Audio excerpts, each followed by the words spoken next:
मुलायजा फरमेंदे बैठे हुए कि अगर मलिक मुमताज हुसैन कादरी दे जनाजे दे अंदर 16 लाख अफराद इकट्ठे थी थे, अगर उन्हें गमले दा एक फूल नहीं तोड़ना और पूरे मुल्क पाकिस्तान दे कहीं दफ्तर दा एक शीशा नहीं तोड़ना, तो ये चीज दी अलामत है कि सारे अंदर अमन दी फिजा आज भी कायम है। मगर सारे मुल्क दी अमन दी फिजा को खराब ना कीता बने, जेड़ा कानून पेश कीता बने इको वापस बुलाया बने, मगर ना सारे जिस्म के अंदर आज भी सिद्दीकी खून मौजूद है और सारे अंदर आज भी उस्माने गनी वाली गैरत और हया मौजूद है और सारे दिल के अंदर आज भी फारूकी जज्बा मौजूद है।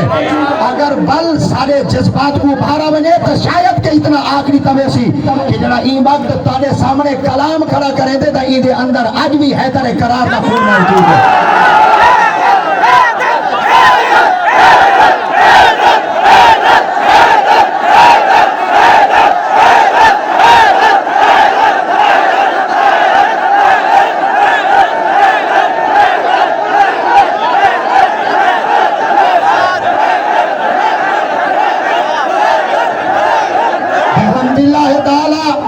ये सिर्फ मुल्तान दी सरजमीन दे लोग ही जगह दे इकट्ठे कहनी,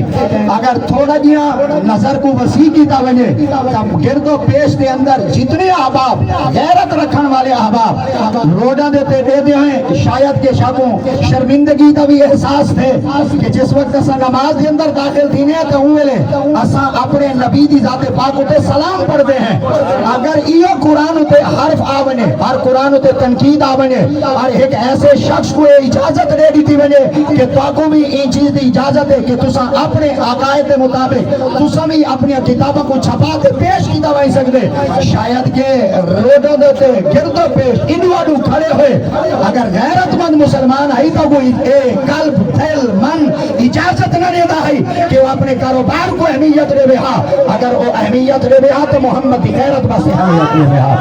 अगर इजाजत दे बेहा तो वो अपने पास बाने नामों से रिसालत वास्ते अपनी जान को चंद लम्हे वास्ते इस चीज के अंदर आके दाखिल करे हा ताकि आमन वाले लोगों को पता चल बने हा कि इन्हां दे दिल के अंदर आज भी गैरत मुस्लिम जिंदा है और सारे दिलों के अंदर आज भी कुरान की इज्जत मौजूद है। इंशाअल्लाह असा उम्मीद रखते हैं कि मुल्क की फिजा को हमेशा वास्ते अमन करार दीता वैसी और पुर अमन फिजा को भी हमेशा वास्ते पाया तकमील तक पहुंचाया वैसी अल्लाह करीम की जाते पाक तहफ़्फ़ुज़ खत्मे नबूवत की मार्च को सही तरीके नाल मंजिल मकसूद पे पहुंचावे और आका करीम दे नामे पाक दे नाम गिनन वाले की हर कारकुन दी अल्लाह हिफाजत फरमावे। लब्बैक।